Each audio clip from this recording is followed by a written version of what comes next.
Hello everyone. In today's lecture, we are going to study the next chapter from unit first, which is entity relationship model. Okay, so there are different types of models which are used to design the database. So the one of them, which is entity relationship model. Okay, so entity relationship model is the first step of database design to specify the desired components of the database system and the relationships among those components. Okay, that means before actually creating the database, the entity relationship model is designed, and that entity relationship model contains the different parts which are comes under that particular database. Okay, so database is nothing but the collection of data, and in most of the databases, data is stored in the table structure. Okay, so that particular structure of table is designed in the diagrammatical format. Okay, and that diagrammatical format is nothing but entity relationship model.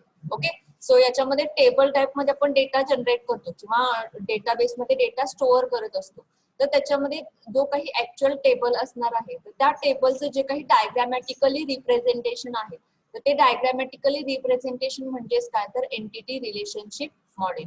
Okay, so before creating the database or tables, database मध्ये table create करण्यापूर्वी किंवा actual database जो काही असणार आहे की ज्याच्यामध्ये different tables include आहेत, तर ते टेबल्स क्रिएट करण्यापूर्वी त्याच्यामध्ये त्याचं डायग्रामॅटिकल जे काही स्ट्रक्चर आहे तर ते स्ट्रक्चर बनवलं जातं.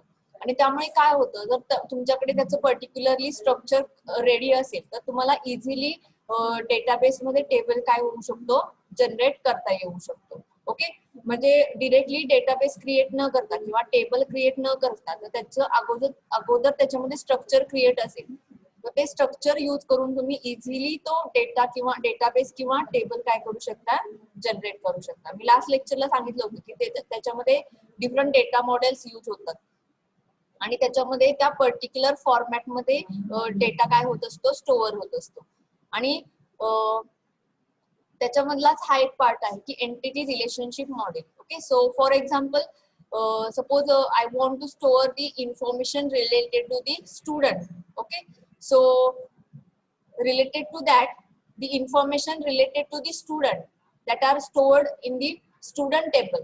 Okay, but before that, generate the entity relationship model for the particular student. Okay, and which type of information related to this to the student stored in the database, which is placed by using the particular diagram.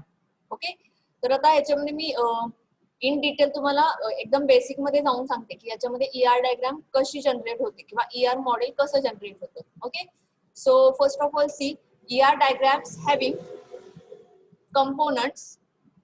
ER diagram draw करण्यासाठी आपल्याला 3 कंपोनंट्सची गरज असते. त्याच्यामध्ये first आहे entity. Okay, then second one is attributes and third one is relationships. Okay, so these 3 models are important for drawing the ER diagram.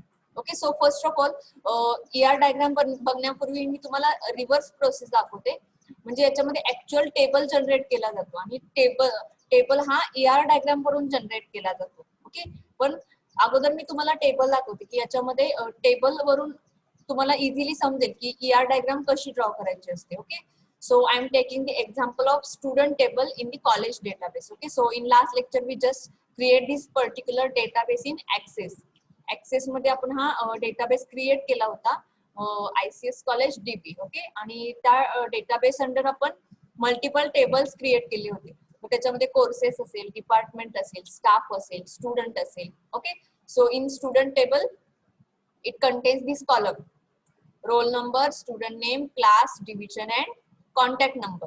Okay, so these fields are taken here. Suppose you want to add the another columns, then just add in that particular table. Okay, आता हे access through बघतोय, आपल्याला MySQL through शिकायचं आहे practically.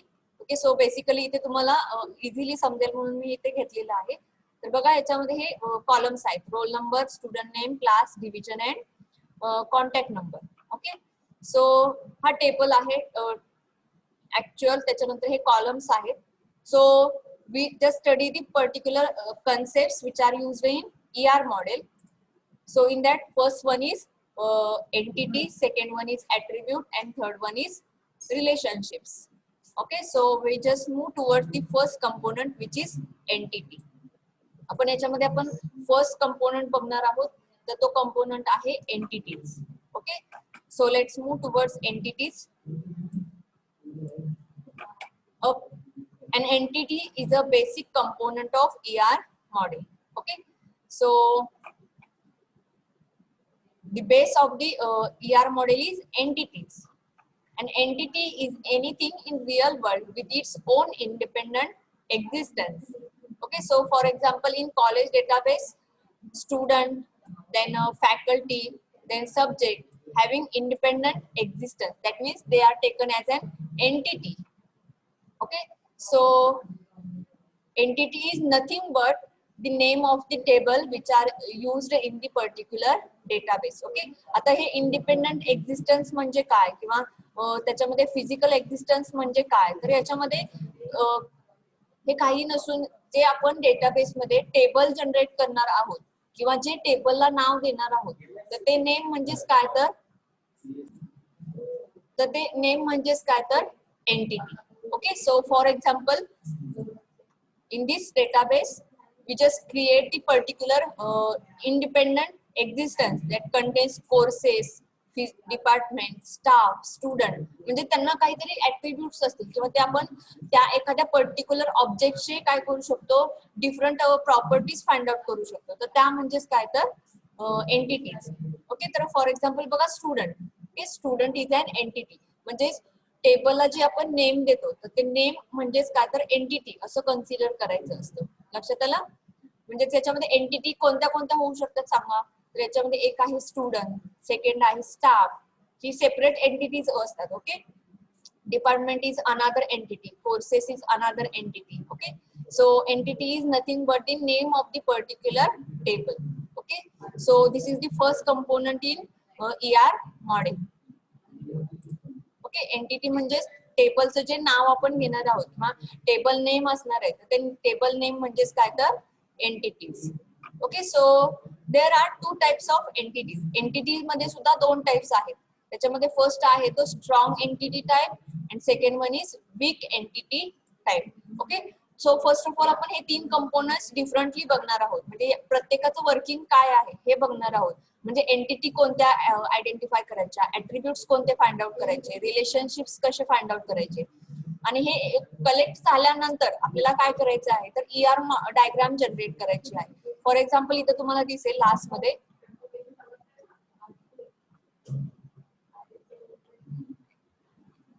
Next ह्याच्यामध्ये आहे, हे बघा, ही दिसेल तुम्हाला या टाइप मध्ये ER डायग्राम आहे किंवा याच्यापेक्षा मोठी ER डायग्राम असू शकते. म्हणजे एखादं ऑर्गनायझेशन असेल किंवा एखादं हॉस्पिटल असेल, तर त्या हॉस्पिटलचं पूर्ण जे वर्किंग असतं, तर ते ER डायग्राम मध्ये बसवलेलं असतं. आणि त्या ER डायग्राम वरून त्या पर्टिक्युलर हॉस्पिटलचा डेटाबेस काय केला जातो, जनरेट केला जातो. तर आपल्याला पूर्ण बेसिक मधून जायचं आहे, त्यामुळे आपण फर्स्ट ऑफ ऑल त्या टर्म्स बघत आहोत वन बाय वन. तर त्याच्यामध्ये फर्स्ट बघितलेली आहे आपण आता entities. Entity is nothing but the independent existence, that means table names. Okay, so there are different table names that are used as an entity. Okay, जर आपण याच्यामध्ये बघितलं कॉलेज डेटाबेस मध्ये, त्याच्यामध्ये स्टुडंट असेल, डिपार्टमेंट असेल, कोर्सेस असेल, library असेल, तर ह्या काय होऊ शकतात, एंटिटीज येऊ शकतात. ओके, तर फॉर एक्झाम्पल आपण बघा, हॉस्पिटलचं एक्झाम्पल घेतलं, हॉस्पिटल ऑर्गनायझेशन घेतलं, तर एखादं पर्टिक्युलर हॉस्पिटल असेल, तर मग त्याच्यामध्ये कोणत्या कोणत्या एंटिटी येऊ शकतात. एंटिटी म्हणजेच काय, तर ज्याच्यामध्ये अशी मेन फॅक्टर्स असतात त्या ऑर्गनायझेशनचे, तर ते मेन फॅक्टर्स आपण टेबल म्हणून काय करू शकतो, जनरेट करू शकतो. So the main entities in hospital organisations are first of all patient. Okay, हॉस्पिटलमध्ये गेल्यानंतर मेन एंटिटी काय येऊ शकते, तर हॉस्पिटलमध्ये जे येणारे असतात ते patient. So patient is the first entity. Okay, so the main part of the hospital is doctors. Okay, so doctors हे सुद्धा त्याच्यामध्ये काय येऊ शकतात, एक मेन एंटिटी येऊ शकते. ओके, त्याच्यानंतर other working staff. Okay, so त्याच्यानंतर त्यांचं जे काही पेशंट रिपोर्ट्स असतील तर ते एक त्याच्यामध्ये काय होऊ शकतात, एंटिटीज होऊ शकतात. ओके, सो याच्यामध्ये आपल्याला या चॅप्टर मध्ये तुम्हाला डिफरंट एक्झाम्पल्स आहेत की याच्यामध्ये ER डायग्राम्स कशी ड्रॉ करायची आहे. मग त्याच्यामध्ये कॉलेज असेल किंवा हॉस्पिटल असेल किंवा एखादं पर्टिक्युलर शॉप असेल तर त्याचं ER डायग्राम कसं असणार आहे. ओके, सो आता आपण फर्स्ट ऑफ ऑल एंटिटीज बघितलेलं, त्याच्यामध्ये दोन टाइप्स आहेत एंटिटीचे. Entity have two types, that is strong entity type and weak entity type. Okay, so what is a strong entity type? Strong entity type is it is the entity which has its own key attributes by which we can identify specific entity uniquely is called as strong entity type. Okay, so याच्यामध्ये ही diagram आहे. तर आता याच्यामध्ये हे कसे generate केले जातात, तर याच्यामध्ये बघा फर्स्ट ऑफ ऑल एंटिटी असते तर ती कशाने डिनोट केली जाते, रेक्टँगलने डिनोट केली जाते.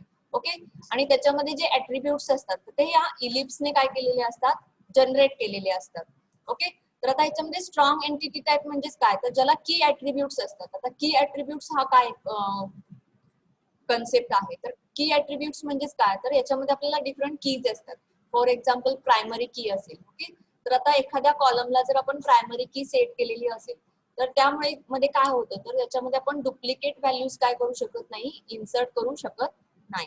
Okay, that means suppose all the students have a roll number. Okay, and each student have unique roll number. Okay, that means roll numbers are not duplicated. म्हणजे एका दोन स्टुडंटचा एकच रोल नंबर आहे असं होऊ शकत नाही.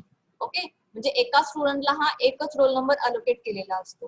मग जर दोन स्टुडंटना एकच रोल नंबर असाइन केला तर त्याच्यामध्ये काय होऊ शकतं, तर खूप त्याच्यामध्ये प्रॉब्लेम्स येऊ शकतात त्या रेकॉर्डिंग मध्ये, किंवा जे काही स्टुडंट रेकॉर्ड सेव्ह करावे लागतात तर त्याच्यामध्ये प्रॉब्लेम्स येऊ शकतात. आणि रोल नंबर वरून तो पर्टिक्युलर स्टुडंट आयडेंटिफाय केला जातो. ओके, तर असं जर करायचं असेल डेटाबेसमध्ये तर काय करावं लागतं, तर डेटाबेसमध्ये काय होऊ शकतं, तर एकच नंबर आपण रिपीटेड यूज करू शकतो असंही त्याच्यामध्ये आपल्याला स्पेसिफिकेशन दिलेले आहेत. पण आपल्याला एका कॉलम मध्ये किंवा एका ह्याच्यामध्ये एकच किंवा युनिक व्हॅल्यू स्टोअर करायची असेल तर त्या पर्टिक्युलर कॉलमला काय द्यावं लागतात, तर कीज द्याव्या लागतात. मग त्याच्यामध्ये प्रायमरी की यूज केली तर आपण त्या कॉलम मध्ये डुप्लिकेट व्हॅल्यू काय करू शकत नाही, स्टोअर करू शकत नाही. Okay, so that are called as key attributes. Okay, meaning समजला का बघा या की ऍट्रिब्यूट्स वर्डिंगचा. सो मी तुम्हाला दाखवते इथे की ऍट्रिब्यूट्स म्हणजेच काय. तर सपोज मी स्टुडंट टेबल घेतला. ओके, आणि या मी जर कॉलमला प्रायमरी की असाइन केली. ओके, बघा इथे प्रायमरी की ते ऑप्शन आहे. ओके, तर इथे काहीच दिसत नाहीये, ब्लँक दिसते. आणि मी याला जर राईट क्लिक करून प्रायमरी असाइन की केली तर याच्यामध्ये तुम्हाला की टाइपचा इथे काय दिसतोय, लोगो दिसतोय. म्हणजे मी या फील्डला काय केलेलं आहे, तर प्रायमरी की असाइन केलेली आहे. दॅट इज कॉल्ड ॲज की ऍट्रिब्यूट.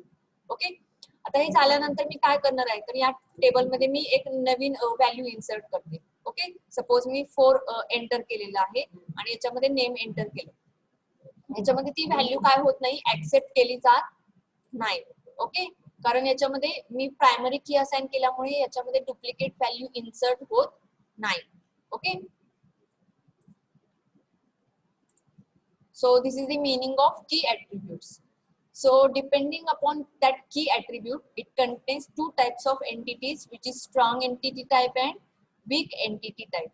Okay, तर आता याच्यामध्ये स्ट्रॉंग एंटिटी टाइप काय आहे, तर याच्यामध्ये बघा त्या पर्टिक्युलर ऍट्रिब्यूट वरून किंवा जे काही की ऍट्रिब्यूट आहे तर त्या की ऍट्रिब्यूट वरून जी एंटिटी आयडेंटिफाय केली जाते तर ती एंटिटी म्हणजेच काय, तर स्ट्रॉंग एंटिटी.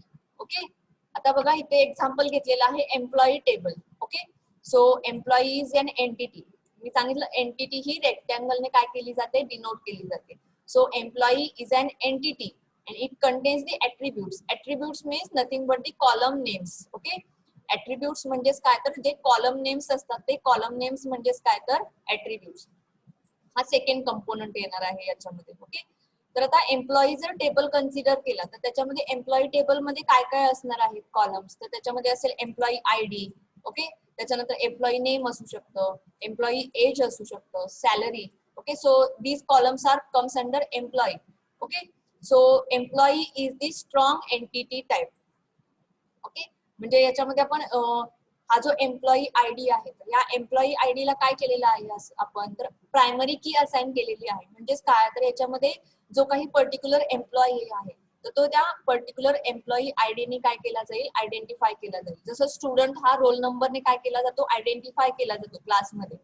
ओके, तसं डेटाबेस मध्ये सुद्धा पर्टिक्युलरली एखादा एम्प्लॉई असेल किंवा स्टुडंट असेल तर तो आयडेंटिफाय करायचा असेल तर त्याला पर्टिक्युलरली आयडी काय करावा लागतो, असाइन करावा लागतो किंवा स्टोअर करू शकतो आपण. सो त्याला प्रायमरी की असाइन केल्यामुळे तो युनिकली काय होणार आहे, आयडेंटिफाय होणार आहे, म्हणून त्याला स्ट्रॉंग एंटिटी टाइप असं कॉल केलं जातं. आणि सेकंड आहे तो weak entity type. Weak entity type म्हणजेच काय, तर याच्यामध्ये त्याच्यामध्ये त्या पर्टिक्युलर टेबलमध्ये कोणतीही की ऍट्रिब्यूट नसणार आहे किंवा त्याच्यामध्ये कोणत्याही एखाद्या कॉलमला की असाइन केलेली नसणार आहे. ओके, म्हणजेच काय, तर याच्यामध्ये एक टेबल हा दुसऱ्या टेबलवरती काय असतो, डिपेंडंट असतो. So that are called as weak entity type. Okay, strong entity type means it is uniquely identify that particular table. म्हणजे एखादा टेबल असेल तर तो युनिकली आयडेंटिफाय केला जातो किंवा सिंगली तो काय होऊ शकतो, असाइन होऊ शकतो. पण वीक एंटिटी मध्ये तसं नाहीये. वीक एंटिटी मध्ये एक टेबल हा दुसऱ्या टेबल वरती काय असणार आहे, डिपेंडंट असणार आहे. ओके, तर स्ट्रॉंग एंटिटी बघा कशाने डिनोट केली जाते, सिंगल रेक्टँगलने डिनोट केली जाते स्ट्रॉंग एंटिटी. आणि वीक एंटिटी कशाने डिनोट केली जाते, तर डबल रेक्टँगलने काय केली जाते, डिनोट केली जाते. लक्षात आलं. आता याच्यामध्ये एक्झाम्पल कशाचं सांगितलं, तर एम्प्लॉई टेबलचं सांगितलं. एम्प्लॉई टेबल मध्ये आपण सेपरेटली त्याचे जे काही कॉलम्स आहेत तर ते कॉलम्स आपण इथे जनरेट करू शकतो. लक्षात आलं. म्हणजे एम्प्लॉई हा दुसऱ्या कोणावरती तरी डिपेंडंट नाही आहे. ओके, पण याच्यामध्ये दुसरं एक्झाम्पल तुम्हाला वीक एंटिटी टाइप मध्ये काय सांगितलेली आहे, तर याच्यामध्ये बघा employee is one table and dependent department is another table. Okay, म्हणजे एम्प्लॉई ह्या there is no dependent, there is department. Okay, इथे डिपार्टमेंट आहे. ओके, इथे हे राईट करून घ्या. इथे employee has working in the department. Okay, म्हणजे एक एम्प्लॉई हा एखाद्या डिपार्टमेंट मध्ये काय करत असतो, तर वर्क करत असतो. त्यामुळे एम्प्लॉई हा कशावरती, सॉरी डिपार्टमेंट हे कशावरती डिपेंडंट आहे, तर एम्प्लॉई या पर्टिक्युलर एंटिटी वरती काय आहे, असणार आहे, डिपेंडंट असणार आहे. म्हणजे डिपार्टमेंट असेल पण त्या डिपार्टमेंट मध्ये वर्कर्स म्हणजे एम्प्लॉई असतील तरच ते डिपार्टमेंट काय होत असणार आहे, वर्क होत असणार आहे. त्यामुळे एक एंटिटी ही दुसऱ्या एंटिटी वरती डिपेंड असेल तर तो टाइप हा वीक एंटिटी टाइप असतो. लक्षात आलं. So most of the we use strong entity type. Okay, database मध्ये आपण मोस्टली स्ट्रॉंग एंटिटी टाइप काय करत असतो, यूज करत असतो. Okay, so these are the to types of entities, strong entity type and weak entity type. Okay, so I am showing you the particular examples of entities. Okay, so in this particular database कोणत्या कोणत्या entities होऊ शकतात, तर आता separately बघायचे आहेत. म्हणजे एक जर टेबल असेल तर तो एक टेबलचं जे काही नेम आहे तर ते नेम म्हणजेच काय, एक सेपरेट एंटिटी होऊ शकते. ओके, सपोज आता आपण कॉलेज डेटाबेस क्रिएट केला. ओके, सो कॉलेज डेटाबेस मध्ये कोणत्या कोणत्या एंटिटी येणार आहे, तर याच्यामध्ये फर्स्ट एंटिटी कोणती असेल, तर बघा फर्स्ट एंटिटी असणार आहे, सपोज आपण फर्स्ट टेबल कन्सिडर केला स्टुडंट. ओके, तर याच्यामध्ये फर्स्ट एंटिटी कोणती येणार आहे, स्टुडंट. Okay, student. ओके, तर ही स्टुडंट ही फर्स्ट एंटिटी होऊ शकते. आणि ती शो करताना आपण कशी जनरेट करू शकतो, तर याच्यामध्ये मी हे वर्ड ओपन केलेलं आहे. फॉर एक्झाम्पल तुम्हाला समजण्यासाठी मी ते दाखवतेय. ओके, तर या टाइप मध्ये काय केलं जातं, ती पर्टिक्युलर एंटिटी शो केली जाते. आणि करताना याच्यामध्ये काय लिहिलं जातं, तर ही एंटिटी डायग्राम मध्ये दाखवायचं असेल हा पर्टिक्युलर टेबल, तर जो रेक्टँगल आहे त्या रेक्टँगल मध्ये त्या पर्टिक्युलर टेबलचं काय लिहावं लागतं, नेम लिहावं लागतं. ओके, तर या टाइप मध्ये आपण पर्टिक्युलर एंटिटी काय करू शकतो, जनरेट करू शकतो.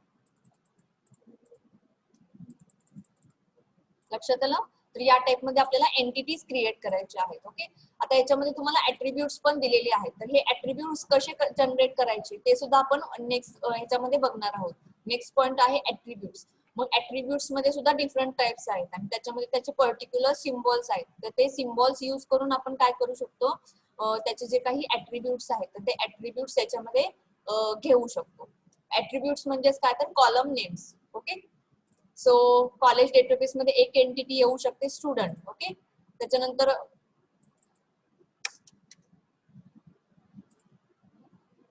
सेकंड एंटिटी काय येणार आहे, आपण कॉलेज डेटाबेस कन्सिडर करतो तर त्याच्यानंतर दुसरी एंटिटी कोणती येणार आहे तर स्टाफ येणार आहे. ओके, सो या सेपरेट एंटिटीज असणार आहेत. ओके,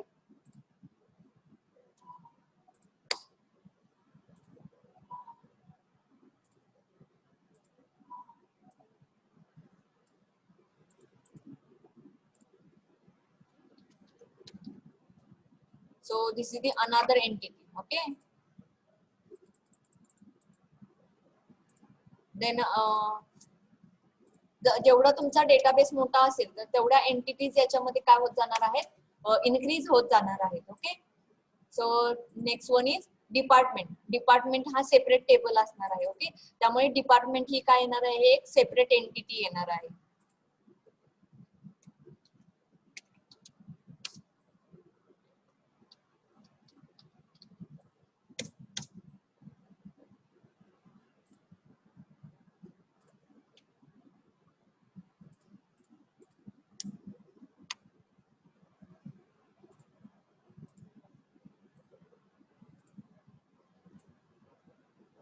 ओके, रेक्टँगल ने शो करायचं आहे आपल्याला.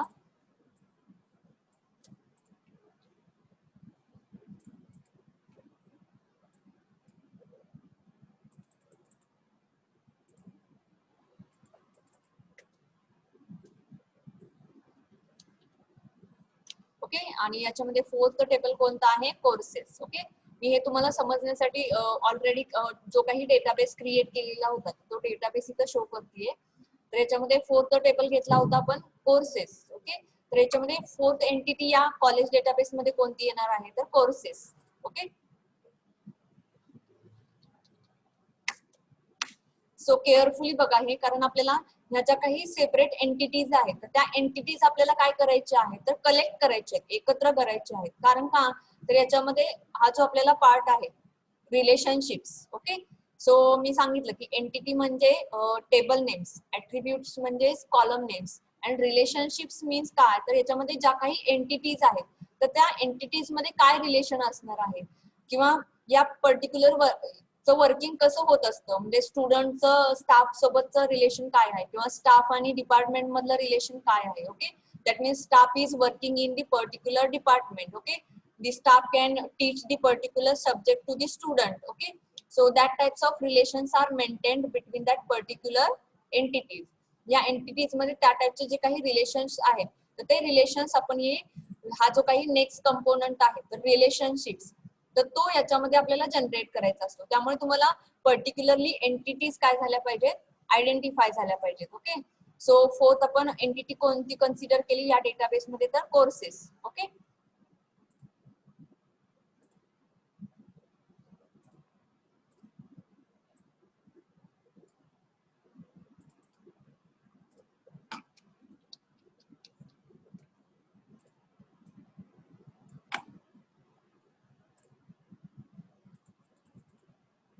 okay, so these are the four entities which are comes under the college database. Okay, so basic पासून मी सांगते तुम्हाला.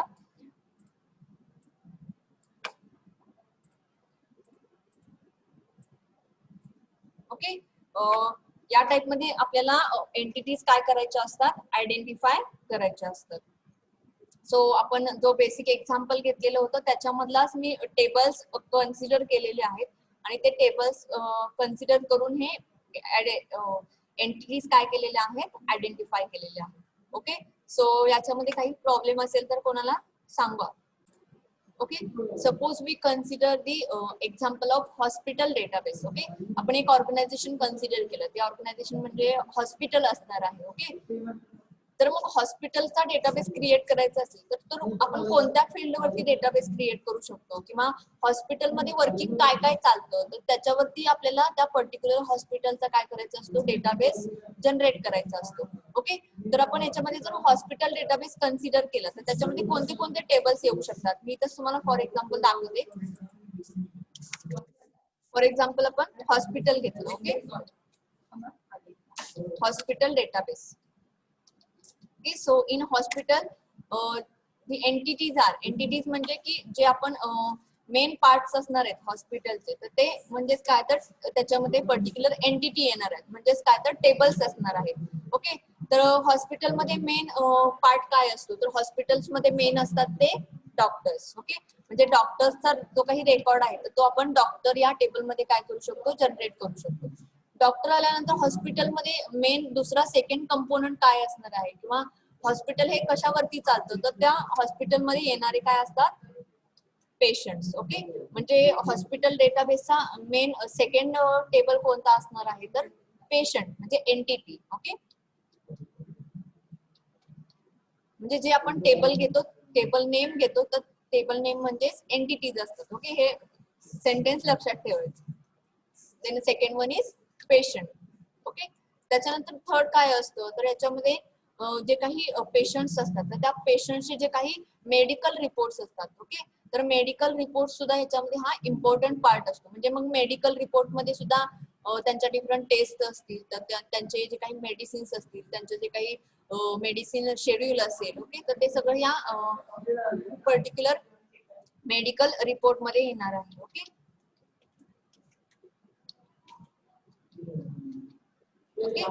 त्याच्यानंतर काय असणार आहे तर याच्यामध्ये येणारे जे काही पर्टिक्युलर रिपोर्ट्स असतील रिपोर्ट्स आल्यानंतर याच्यामध्ये मेन पार्ट काय असतो तर हॉस्पिटलमध्ये वर्क करणारा स्टाफ असेल. ओके, म्हणजे त्याच्यामध्ये जे काही डिफरंट एम्प्लॉईज असतील विदिन डॉक्टर्स म्हणजे डॉक्टर नंतरचे जे काही अदर स्टाफ असतो मग वॉर्ड बॉयज असतात त्याच्यानंतर सिस्टर्स असतात त्याच्यानंतर अदर जे काही एम्प्लॉईज असतात तर ते एम्प्लॉईज असतात तर त्यांची जी काही पर्टिक्युलर इन्फॉर्मेशन आहे तर ती सुद्धा याच्यामध्ये स्टोअर असायला हवी त्या पर्टिक्युलर डेटाबेस मध्ये. म्हणजे डेटाबेस म्हणजेच काय तर तुम्ही त्या एखाद्या ऑर्गनायझेशन मध्ये गेलं तर त्याच्यामध्ये कोणतीही माहिती तुम्हाला त्या डेटाबेस मधून मिळायला हवी तर असा हा डेटाबेस जनरेट करावा लागतो. तर याच्यामध्ये मग दुसरी एंटिटी येऊ शकते स्टाफ. ओके, तर या टाइप मध्ये आपण पर्टिक्युलर एंटिटीज काय करू शकतो आयडेंटिफाय करू शकतो. ओके, मग म्हणजे या हॉस्पिटल डेटाबेस साठी या बेसिक एंटिटीज झाल्या. म्हणजे ह्याच्यामध्ये मी तुम्हाला फक्त मेन एंटिटीज काय असू शकतात एवढंच फक्त सांगितलेलं आहे. म्हणजे टेबल्स काय काय जनरेट करू शकतात. आपण जर एखाद्या पर्टिक्युलर ऑर्गनायझेशन मध्ये गेलो तर एकदम डीप मध्ये जाऊन आपण डेटाबेस काय करू शकतो जनरेट करू शकतो. ओके, म्हणजे आता आपण कॉलेजमध्येच बघितलं बघा कॉलेज डेटाबेस मध्ये आपण स्टुडंट स्टाफ डिपार्टमेंट कोर्सेस घेतलेले आहेत. त्याच्यानंतर आपण कॉलेज डेटाबेस मध्ये ऍडमिशन घेऊ शकतो. म्हणजे ऍडमिशनची जी काही प्रोसेस आहे तर त्या ऍडमिशन प्रोसेस साठी सेपरेट टेबल क्रिएट करू शकतो. त्याच्यानंतर लायब्ररी आहे लायब्ररीसाठी आपण डिफरंट टेबल क्रिएट करू शकतो कारण लायब्ररीसाठी सुद्धा आपण डिफरंट इन्फॉर्मेशन आहे किंवा भरपूर सारी इन्फॉर्मेशन असते ती आपण त्या पर्टिक्युलर टेबल मध्ये स्टोअर करून ठेवू शकतो. लक्षात आलं. तर या टाइप मध्ये आपल्याला टेबल ऍज वेल ऍज एंटिटी. ओके, म्हणजे टेबल आहे तेच आपण एंटिटीज कन्सिडर करायचं असतं. पण डेटाबेस मध्ये ही प्रोसिजर आहे की तुम्ही डेटाबेस मध्ये टेबल जनरेट करण्यापूर्वी तुम्ही एंटिटी जनरेट करायची आणि त्या एंटिटी वरून तुम्हाला तो एंटिटी रिलेशनशिप डायग्राम जनरेट करायची आणि त्या डायग्राम वरून तुम्ही तो टेबल काय करू शकता इझिली जनरेट करू शकता.